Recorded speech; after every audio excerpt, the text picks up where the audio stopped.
Coach, we make a quick open statement on the game.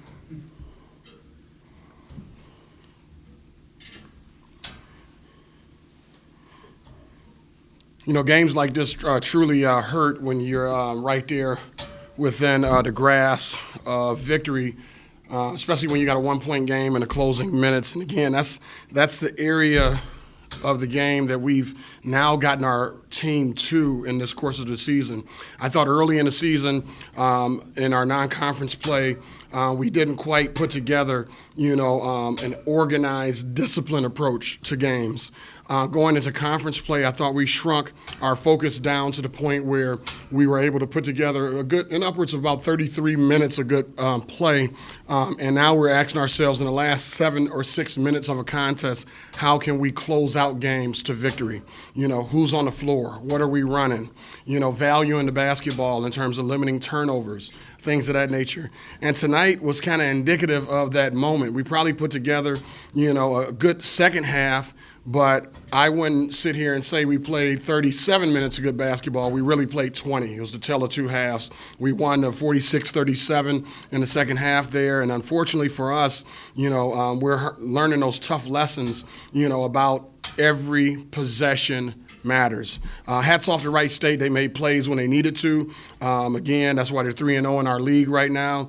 And again, as we continue to work on the little things that's going to make us, the type of team that's going to be tough to play against each and every night, is going to take that type of focus and that discipline that Wright State showed tonight in the Horizon League play moving forward. Coach, I know you don't, moral victories are moral victories, but, it would have been easy for Detroit Mercy down 18 in that first half, late night Friday night game, just to pack it in and say, all right, we'll get back to work on Saturday and prepare. But Detroit Mercy came out fighting and scrapping, and got to one of the couple occasions in their second half. So I mean that shows the team is fighting, the team is doing everything they can do out there on the court.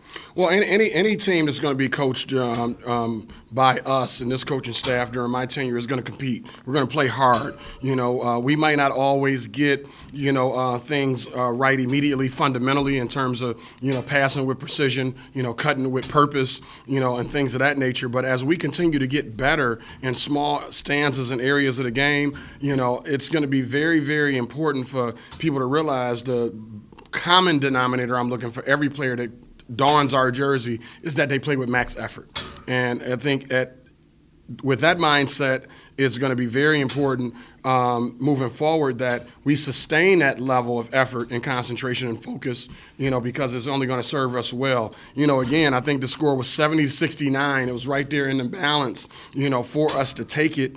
And it looked like Wright State was on the ropes, ready, for the knockout. But unfortunately, we just didn't capitalize on that in that stanza. But again, it's not normal for us to shoot, 21% from three, obviously. It's not normal for us to shoot 60% from the free throw line.